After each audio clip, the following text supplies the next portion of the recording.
కొత్తిమీర రసంలో విటమిన్ సితో పాటు ఫైబర్ అధికంగా ఉంటుంది కాబట్టి రోజు కొత్తిమీర రసాన్ని తాగడం వల్ల విశేషమైన ప్రయోజనాలని పొందుతారు.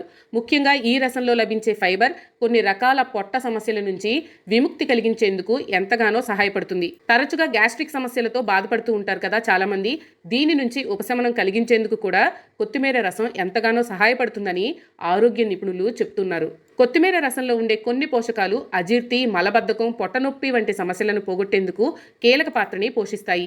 మీరు కనుక తరచుగా గ్యాస్ట్రిక్ లేదా ఇతర పొట్ట సమస్యలతో బాధపడుతున్నట్లయితే ఈ కొత్తిమీర రసాన్ని తయారు చేసుకుని తాగితే గనక సులభంగా ఇలాంటి ప్రాబ్లమ్స్కి చెక్ పెట్టవచ్చని చెప్పొచ్చు. కొత్తిమీర రసాన్ని ఎలా తయారు చేసుకోవాలో తెలుసుకుందాం. ముందుగా కొత్తిమీర, కీరదోసకాయ ఈ రెండింటిని బాగా కడిగి చిన్న చిన్న ముక్కలుగా కట్ చేసుకోండి. ఆ తర్వాత బ్లెండర్లో వీటన్నింటినీ వేసి ఒక మిశ్రమంలా తయారు చేసుకోండి. ఇలా తయారు చేసుకున్న తర్వాత అందులోనే తగినంత తేనె, కొంచెం నీటిని వేసుకుని ఇంకొంచెం సేపు మిక్సీ పట్టుకోండి. ఇలా మిక్సీ పట్టుకున్న తర్వాత ఆ మిశ్రమాన్ని ఒక గాజు గ్లాసులోకి వడకట్టుకుని ఉదయాన్నే పరగడుపునే ఈ రసాన్ని తాగేయండి. ఇలా ప్రతిరోజు చేసి చూడండి. కొన్ని రోజులకి మీ సమస్యలన్నీ సాల్వ్ అయిపోతాయి.